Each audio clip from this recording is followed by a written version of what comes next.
তারেক রহমানের দেশে ফেরাটা সহজ হবে কিনা আপনি কি মনে করছেন এই ব্যাপারে ওনার তো দেশে ফেরার তো কোনো অসুবিধা নাই।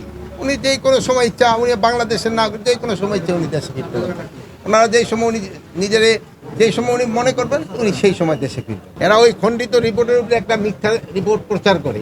সেই জন্য আমি আপনাদের কাছে অনুরোধ করব যে আপনারা কোনো খণ্ডিত রিপোর্ট দিবেন না, দিলে রিপোর্টটা সম্পূর্ণটা দিবেন। আমি যে কথাটা বলি ওইটা সম্পূর্ণটা বলবেন। আর এটা কি আপনারা রাজি আমার সাথে নাকি? কোনো সময় আর খণ্ডিত রিপোর্ট দিবেন না তো? দিবেন না। 2 নাম্বার হলো এখানে পলিথিনের ব্যাপারে আপনাকে লোকজনকে একটু সচেতন করতে হবে। পলিথিনের ব্যবহারটা যেন কোনো অবস্থায় না হয় এই ব্যাপারে আপনাকে জনগণকে সচেতন করতে হবে।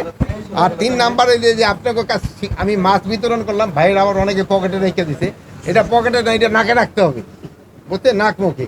যেহেতু এই যে স্বাস্থ্য, এই জন্য আপনাকে একটু সচেতন সবাইই করতে হবে, সবাই যেন মাস্ক ব্যবহার করে। এই এখনও কিন্তু আমাদের এটা ওইরকম অত কোনো বড় সমস্যা হচ্ছে না, তারপরেও আমাদের এটা যদি সবাই ব্যবহার করতে, এটা সচেতনামূলক ব্যবস্থা। সবাই এই কোভিডের জন্য একটু সচেতন হইতে হবে। সবাই এই যে একসাথে যে সময় একটু মাস্ক ব্যবহার করবে।